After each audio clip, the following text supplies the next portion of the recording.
News here on 3FM 92.7. We're coming to you live from our studio at Adesawe Kanda here in Accra, also live on our numerous affiliates across the country, around the world. We're streaming live on 3news.com. Download the tuning app from the Google Play or Apple iOS store and listen to us on the go. Coming up this afternoon, blame game over the use of soft skin bullion van in latest attack at the Blakuma Fan Milk, which has resulted in the killing of a police officer with a deadline of such vehicles yet to elapse. Not to justify the usage of the soft skin, but is that they have been in touch with the bank they are currently working for to finalize contract arrangements and also the pricing to be able to deploy their armored bullion vans.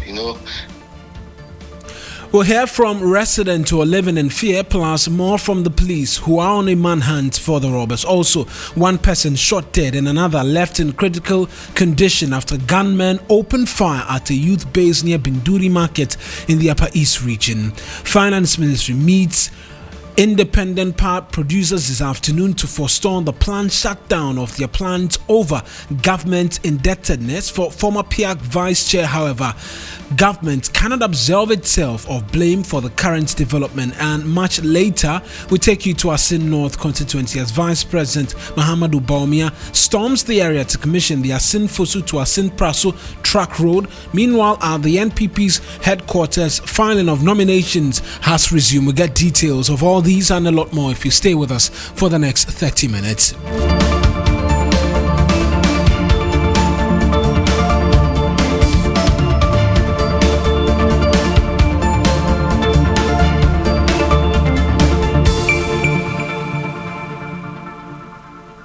A pleasure that you could be a part of this afternoon's bulletin. It's streaming live on Facebook. Our handles 3FM927. Same handles on Twitter as well, 3FM927.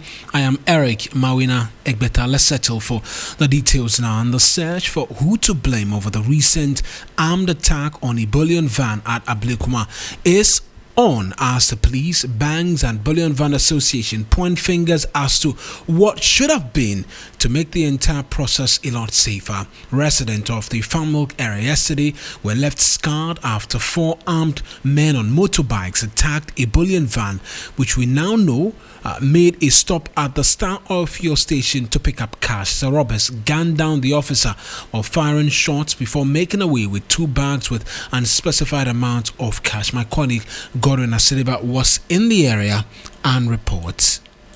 Residents of Fan Milk at Blakuma are living in shock and in fear, and this is because a tragic incident happened here on Thursday, June 22, 2023, after a bullion van was attacked. Now, this is the story. According to eyewitness, the bullion van drove in here at the Star Oil filling station when 2 people allegedly came in and started shooting into the air. A team from the police CID has been here for the past 3 hours, and you can clearly see that the entrance part of the Star Oil filling station has been barricaded through to the exit point of it. Now they are in there trying to, get their own investigations to know exactly what happened before proper investigations can begin. God is serving me, Oh, mommy, change, All of a sudden, banker, inside. Into a right inside, in the short period, within a short seconds, in 1 minute. And motorbikes, it's about 2. And I'm starting some of my one shoot. Brag. Master, me any say. In fact, I didn't know who answer back who's then. It's former funny say. In the me said the tuner, me boost it na me there. Me dark car no more. I thought people at the filling station, there were workers there, plus train and all that, so they had lied down flat. So I was like, what is going on? Not knowing that already taking the money and the one with the gun. I think all of them had guns, but the one with the very bigger gun, he was in the middle of the road. And then I think he wanted to prevent people from taking videos, but people were not even around. We have been told by some shop owners here at Blakuma that during the shooting incident, they had bullets passing through the shops. Now, this is a hole that has been created at the upper part and the lower part of this container. The owner of this container tells me that he was inside when he heard a very strong noise, and right after the armed robbers left the premises, he came out and saw these holes, which he suspects might be some bullets that might have passed through these holes that has been created. That's Gordon Asidiba, my colleague who visited the area, or speaking to 3FM, president of the Bullion Van Association of Ghana, Alhaji Idi Ismail, revealed up to 150 fit-for-purpose bullion vans are already in the country and being used. He adds, however, that ongoing negotiations could have resulted in the soft skin used for this particular cash transit. I spoke to him a while ago. We, as the security companies providing CIT services, have actually engaged with our bankers. We have had very meaningful discussions with them, and I can say for a fact that most of the banks, to the best of my ability, have procured the vans on our behalf. So you will notice that lately there are several armored bullion vans fit for purpose on our roads. The reason why we haven't gone fully armored is because of the 1st July deadline. I know, speaking for my members, that we so far have about 150 vans into the country. 150 fully so fitted far, yes, bullion vans belonging to our members. I know Montran is there. I know Agate is there. I know E4S has a few. I know Scone Security is there. So several vans have. But that is not to say that it is enough. We are still working with the relevant stakeholders to bring in the rest of the vans. So that is what I can say for now. But you would also realize that as part of the progress, most of the vans have started using the vans on our roads. We are also working towards best practice. Right. So the next phase of the program is to make sure we procure bulletproof vests for the occupants of the vans. Let me also commend. We'll get into the commendation, but this recent incident, you've mentioned quite a number of security agencies which are your members. Was this bullion van or makeshift van that we saw members that you know of? Are they a part of the Bullion Van Association? Of course, yes. The van belongs to Agate Mabut Company Limited, and Agate is a strong member of our association. One thing I can say for a fact, not to justify the usage of the soft skin, but is that they have been in touch with the bank they are currently working for to finalize contract arrangements and also the pricing to be able to deploy their armored bullion vans. You know, these vans are very expensive equipment, and once you don't have an agreed fixed price for the vans, which of course is far higher than the prices the banks pay for the soft skin, then deploying it becomes problematic, because we have gone through banks to take huge sums of money at very good interest rates to be able to bring the vans. So once you start deploying the vans without charging the adequate and requisite prices to be able to work with, then you are in trouble. Alhaji, what is the standard procedure for carting or transporting money from one destination to the other? Because there are questions being asked as to the decision to make a stop at a fuel station. What's the process? Well, I'm here to meet the MD of Agate for a complete brief of what actually transpired, maybe by tomorrow. For now, I've had telephone discussions with him, and certainly he's also working with the police and cooperating with them as far as their investigations are concerned. So I haven't had time to discuss with him. So I don't exactly know what transpired at the filling station. But the actual procedure is that once you've been given a contract to pick cash on behalf of the bank, then you agree with the client what time you have to come and pick the money. And once you fix the time, then you make sure your van is there, policeman is escorted. And you see, actually, the police is supposed, after the van is parked, to alight and then take control of the environment or the surroundings. Then the cashier comes out to take the money and the escorts. And then when the money is counted and certified, then the cashier brings the money into the bullion of the vehicle under strict police supervision, and then they can move on to their next point of collection. So if anything is to go by, if they make a stop anywhere, the police is to come down and take charge of the environment.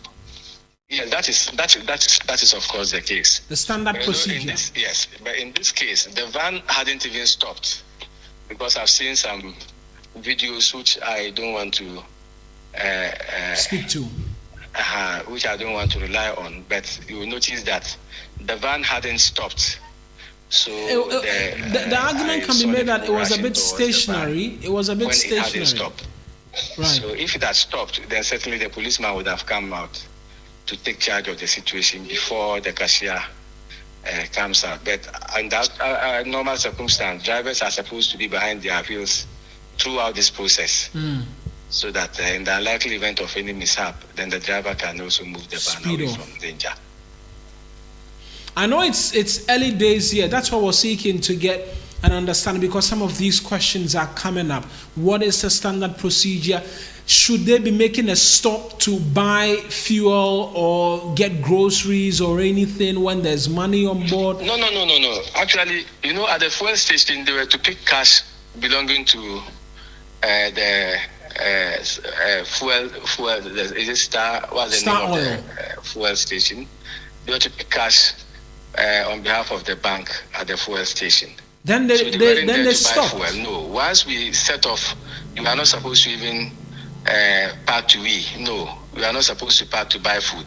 Then Alaji, not to pin you to the wall, because I'm not seeking to do that. We're just seeking to get an understanding of what the procedure is like. Then if they were to receive cash, then it means they were likely expected to make a stop, and then that's when, per the procedure you're explaining to us, the police would have to take charge of the area. Yes. Rather unfortunate, but it does appear that the amateur videos that we're seeing now doesn't quite point to that or suggest that. No, the vehicle was still in a reverse gear. It was moving backwards when the people pounced on them. Right. I believe they took them unawares, based on the video I saw. Right. Yes.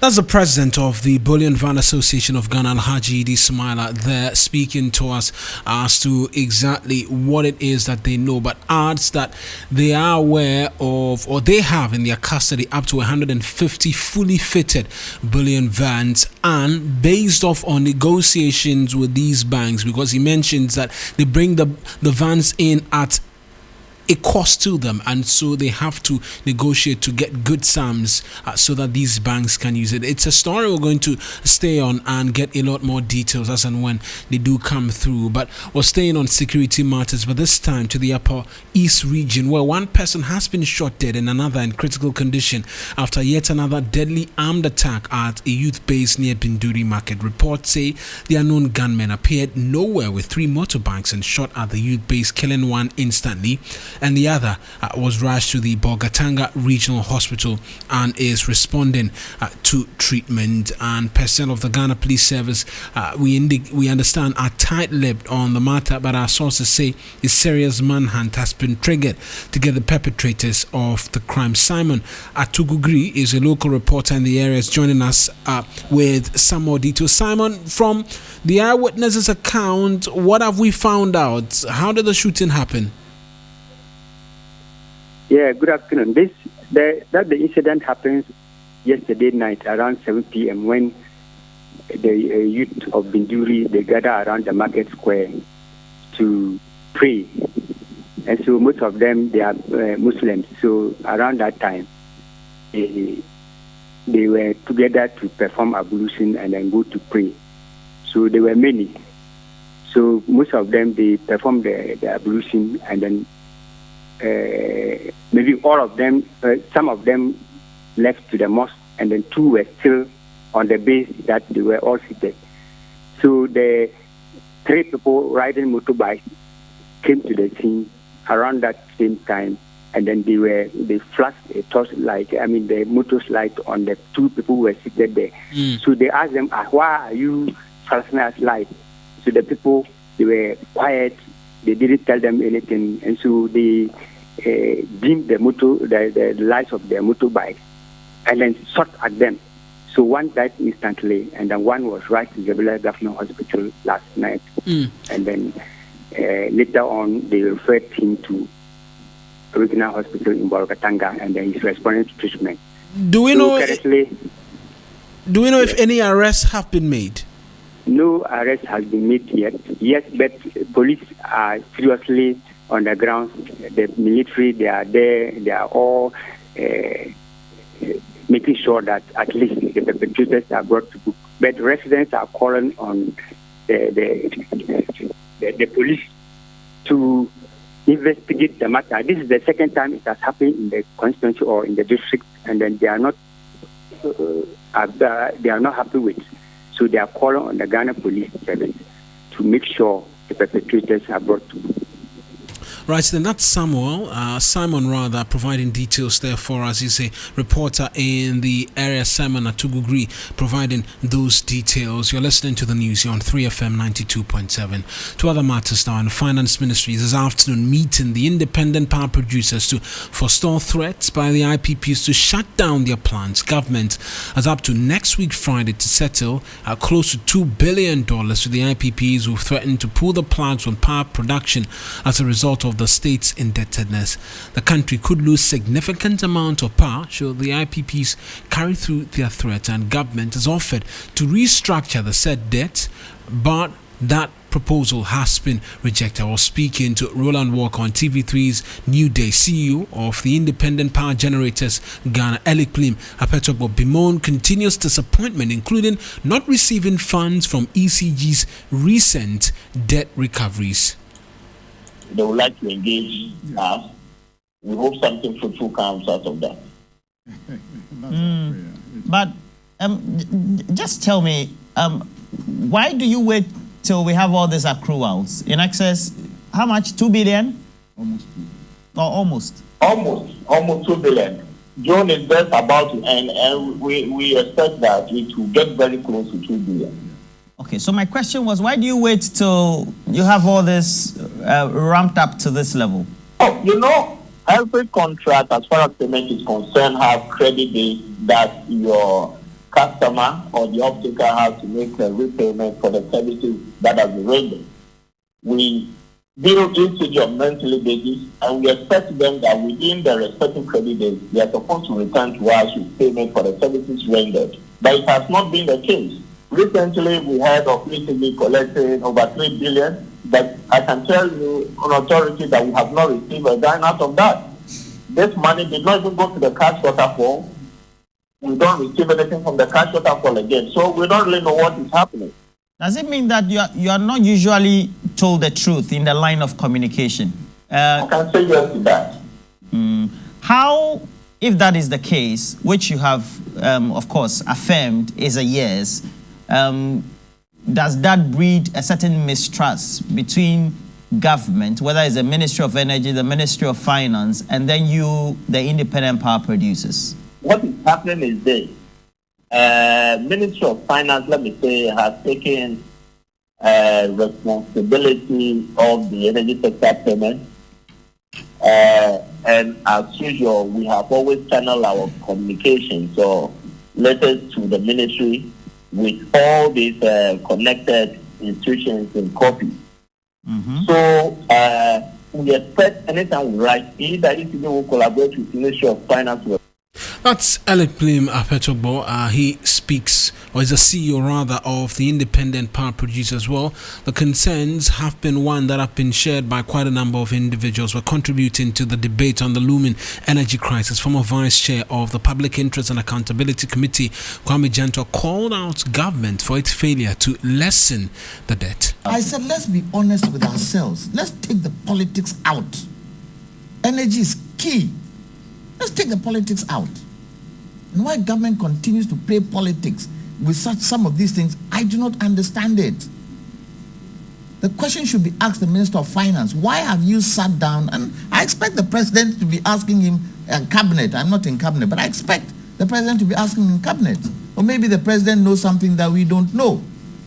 Why have we sat down all this while and not being able to pay even a certain percentage? So let's go into the meeting of today. The finance minister has called a meeting with the IPPs. The finance minister shouldn't go and sit and say that we can't pay. At least, if for otherwise, what will happen? If for nothing at all, massage their egos. They want 30%. At least. Find something. If you can't do the 30%, find something that you can do. That's Kwame Jantwa. He is a former vice chair of PIAC. Away from this, and former Asante Mampong MP Francis Adainimo has become the 9th individual to successfully file his nomination to contest the flag bearership of the governing New Patriotic Party, making it the more clear the party could head for a special delegates conference. The NPP stalwart made his appearance at the party's headquarters in the company of his wife and some supporters, further stating his intent to lead the party come election 2024. He contested in the NPP's presidential primary in 2014 and lost. Armstrong Alogbi is my colleague there. He joins us on the telephone with a bit more details. Armstrong, what has Mr. Adainimo been saying as he's been filing his nominations? Mawuena, so clearly Adainimo just filed his nomination and he's very confident that he's going to win the upcoming election, because the last time he contested in 2014 he came third, and he's very sure that, for the party to break the age, it would not be possible by him, and even claim the slogan that says it is possible. He says when he was launching his campaign, he used that slogan first, and unfortunately the vice president, Baumia's team, have also captured that slogan. For him, he believes that the party can never break the age without him, and it's also warning posters to be very mindful with the polls they've been coming up with, because the contest is a very fierce one, and for him, nobody knows who's going to vote for who. And he also said that the 120 MPs that follow the vice president to file his nomination may just be for the cameras, and people in their heart, they know they are going to vote for him, Adainimo, as the presidential candidate for the MPP. Right then, Joseph Armstrong Goldalogbe is my colleague, the NPP's headquarters, providing details for us. So we're staying on politics, this time to Asin North in the central region, which has become the center stage of intense political campaigning ahead of the by-election there come Tuesday. This afternoon, the Vice President, Dr. Mahamudu Bawumia, will be storming the area to commission a 31.2-kilometer trunk road from Asin Fusu to Asin Prasu, which forms part of the National Trunk Roads Rehabilitation Project. The Vice President's presence in Asin North constituency is expected to boost the campaign of the governing New Patriotic Party, which is seeking to recapture the Asin North seat after losing it to now deposed MP James Echikwesi. Correspondent Thomas Khan is in the area, joins us on the telephone line with a bit more details. Thomas, do we know if the Vice President has arrived just yet? Hi, good afternoon. Has the Vice President arrived? Yes, the Vice President arrived a while ago, and the event has already taken off. And I must say he was really welcome. With a round of applause, you could see party faithfuls who had gathered here to meet him. At the moment, the Asin area for the past week have been a hot cake for both parties, that's the NDC and the NPP. So the Vice President coming here is really a big deal. So you can see a lot of party faithfuls who are trooped here just to meet the Vice President. But this project happens to be a national program, so it's not too much of a political program, but you could see that the party people are really here making sure that they welcome the Vice President to feel that indeed they are here to win the Asin North elections, which is a big deal for the people of the Asin North area at the moment. And so his presence, we understand, like you've been saying, is expected to boost campaign for the governing party. Is there any intent to have him visit other areas as part of this particular visit? Well, we do know that later in the day, the Vice President would also be visiting some communities here in the Asin North area, because apart from this project, we understand there is also an associate project that is also expected to be commissioned. So today is going to be a busy day for the Vice President. Apart from the commissioning, there are other political parties, political activities that will be happening. And mind you, the NDC is also on the ground, very, very firmly on the ground, battling it out with the NDC. You can see that the Vice President was even accompanied. I can see the national organizer of the NPP, as well as just the immediate part executive, including Mr. Safumafu and a host of others who are all come here with the Vice President on this trip. Right then, many thanks. Thomas Khan is my colleague in the Asin North area, where the Vice President, now we know, has arrived and is to commission a trunk road there. And like Thomas has been mentioning as well, will be seeing to some works on AstroTurf and the likes in the Asin North constituency as campaign continues to ramp up. Here on your election command center, we'll be providing details for you if you stay with us here on 3FM 92.7. But back here in the capital, and heavy rains over the past months have made life a hell for several families living on the banks of the Nima Gata and along the Odo River. Heavy rains over the last few days as well has resulted in casualties across the country. My colleague Christian Yale, he has been visited some parts of Accra, joins us on the telephone line. Chris, paint a picture for us, because we know some parts of Accra experience heavy rains, if we can call it that, this morning as well. Where have you been? What can you tell us? Right, so I first visited Asylum Down, and the part of the Nima Gata that leads to join the Odona, and let's say all the quarters, because ideally that is not a place they should reside or set up buildings, but people are residing there anyway.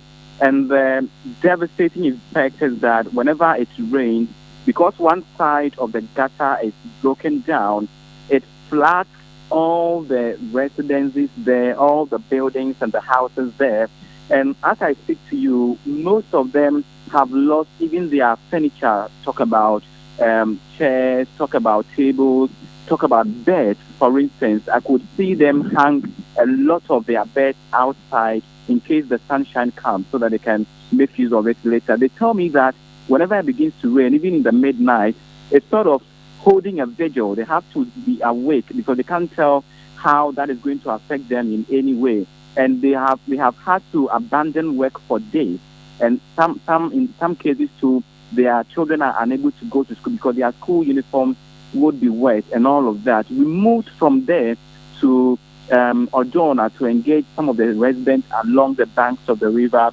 And for a particular house, compound house, it's so muddy to the extent that even movement of persons is difficult. One man who has been there since the 1960s tell me that he can see the buildings are sinking gradually. Now, the waters come from the ground and not even necessarily from the Odo River. They are coming from the ground. And he has been collecting water for over 3 days. Even till date, as I speak to you, there is a pool of water in his house. So the devastating effects, the worrying effects of the rain are telling. Right then, Christian Yale visiting some parts of Accra where the floods are wreaking havoc. We're taking you to Parliament because there's some news from the Speaker of Parliament, Aborampah, has directed the Business Committee to program the anti-LGBTQ bill for deliberation on Tuesday, despite 2 court suits. Komla Kluche's Parliamentary Affairs correspondent is joining us on the telephone line with just a bit more. Komla, what is informing the Speaker's insistence to have the bill appear on the other paper on Tuesday? Well, if you recall, last week when Sam George asked the First Deputy Speaker or asked the Business Committee headed by Majority Leader H.A. Mensah on what the progress of the the anti-LGBTQ bill is, he said, well, there have been 2 lawsuits that have rocked it, and that they are actually at a standstill and waiting for the directive of the Speaker. The Speaker then was in the northern region celebrating the 30th anniversary of Parliament's democracy. And so the second Deputy Speaker indicated that it's only the Speaker that can give a directive. Just this morning, the second Deputy Speaker read a directive from the Speaker that indicated that he has instructed the Business Committee to program it for Tuesday or Wednesday for deliberations. And this comes on the back of the fact that the Speaker in recent time has said that he prefers to lose his life than to have the LGBTQ legalized in the country and all that. So it tells you that irrespective of whatever the lawsuit is, the Speaker is defying this, and whilst defying this, it presupposes that Parliament is going to go ahead. I'm not too sure if it could amount to contempt. I mean, the second Deputy Speaker, Joe Osei, the first Deputy Speaker, Joe Osei, also just read the directive on behalf of the Speaker to members. Right, and that's Komla Kluche, our Parliamentary Affairs correspondent, ending the bulletin for us this afternoon here on 3FM 92.7. A lot more if you go on to 3news.com. Nanekia Mensah Aborampah is on standby to bring us the very latest from the world of business. I am Eric Mawuena Egbeta.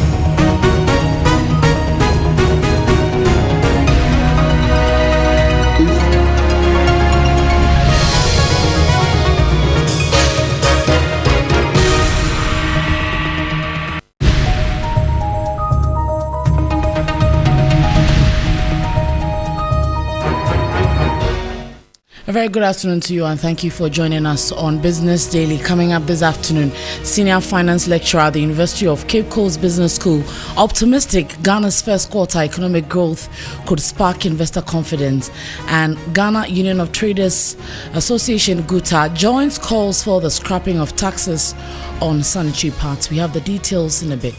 Please stay. Thank you for your time. And a senior finance lecturer at the University of Cape Coast Business School, Sarah Mkawo, is optimistic Ghana's first quarter economic growth could spark investor confidence. According to the latest GDP estimates by the Ghana Statistical Service, the services sector led the economy to expand by 4.2% for the first quarter of the year, with industry contracting by 3.2%. Speaking to 3 Business, he said that the 4.2% growth rate is a sign of economic recovery. This is just telling us that, yes, our economic recovery is on its course. The policies that have been implemented over the past few years are also working. It is also telling the investor community that we are not just doing anything at all. We are trying our best, but then there is the need for local content to be improved in the areas of agriculture, manufacturing, and making sure that the youth have given the necessary tools to go into production. And that will also tell other creditor countries that have given loans to us that, yes, it's time for you to come and help the country restructure the loans that we have, so that we would also do well to pay your loan off and help in the global economic development. And that was a senior finance lecturer at the University of Cape Coast Business School, Seiram Kawo there. We move on now, and members of the Pensioner Bondholders Forum have resumed picketing at the Finance Ministry, intensifying their demand for the payment of 6 unpaid coupons. Christopher is the son of Alan Babir, a pensioner bondholder who sold family property and invested the proceeds in government bonds. I followed my mum here because she's spent the last 15 years working hard, asking me to send her money from the UK. living without food and things, struggling to earn money to win our family properties back. We've managed to win our family properties back. She sold the property, and then we said, right, we'll invest this money so we can help all of our family and those in our wider community. She did that, and she invested it into these government bonds. Now, these government bonds have been removed from her. She's not getting any of her coupons anymore, and it's a stress. She's having nightmares. She's just not the same person as she was before. And so I'm here to support her. And also, if they can do this to pensioners now, what can they do to pensioners in 30 years' time? When I'm a pensioner, when I've worked for 30, 40 years, I've saved my money, I'm looking for my pension. What can the government do then? It's setting a precedent. If they can take the money from pensioners now, they can take it from pensioners in the future. And I think you need to fight for that. Also, a pensioner bondholder, Alan Babir, says their treatment should discourage people from the diaspora to invest in the country. The message for the diaspora: don't come. They won't give you your money. They'll bring you here and chop your money. Don't come to Ghana. Give us our money, then we'll start inviting them too. And members of the Pensioner Bondholders Forum are still demanding interest on outstanding principles. The option to drag government to the Commission for Human Rights and Administrative Justice charge is still on the table. Government say it's difficult to pay. Nevertheless, we say we will write you a letter of demand. Let us have your response. And if we get your response and you still say you are not going to pay, we will take it as not treating your citizens fair. We are taking it as an administrative justice matter. And therefore, we will submit the matter to SHRAG. So we are waiting for the response from government, and then we take that further action. And that was the convener of the Pensioner Bondholders Forum, Dr. Edu Anani Entry. Now, the Association of Ghana Industries, AGI, has issued a stern warning to government not to give tax incentives to imported sanitary parts. Government has been under enormous pressure recently to scrap the 20% luxury tax and the 15% value-added tax on sanitary parts to make them affordable. A total of 48 non-governmental organizations and civil society organizations have added their voice to the call. However, the Greater Accra chairman of AGI, Chonam Akpelo, in an interview with 3 Business, asserted the move will go against government's industrialization agenda. Is supporting government's industrialization transformation agenda, which essentially is promoting local industries to flourish in order to provide the many young people who are unemployed. To be able to do that, we need the right incentives and support to be able to achieve that. And one of the ways to do that, in our view, is to discourage the idea of giving tax incentives to importation of finished products.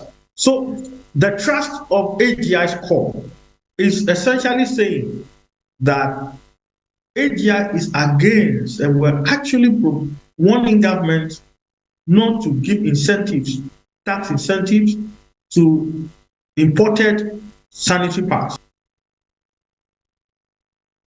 And that was Chonam Akpelo. He is the Greater Accra chairman of the AGI. Meanwhile, the Ghana Union of Traders Association have also added their voices to the fact that government should not give tax incentives to imported sanitary parts. And they are insisting that if government wants to give some leeway to imported sanitary parts, then it means that government should also remove the COVID-19 levies on items as well. And we'll continue that conversation.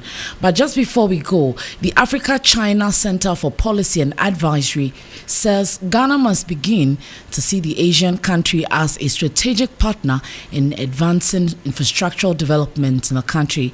According to the executive director of the center, Paul Frimpong, Ghana stands the chance of recording sporadic infrastructural growth by leveraging on China's fast and affordable infrastructural development. China has shown that they have the capacity to develop infrastructure faster than any country in the world currently and cheaper than any country in the world. And when we talk about countries in the global south like Ghana, we know that value for money is a very key issue for us, because even the money we don't have access to, so the little that we have, we want to ensure that we can maximize it. You know, look at the history, the legendary infrastructure they develop in their country. we can leverage on that to do similar here. I think that's a huge opportunity for us that we can focus, and we all know the implication of infrastructure development, the economic implication of developing infrastructure to unlock the potential of all sectors of the economy.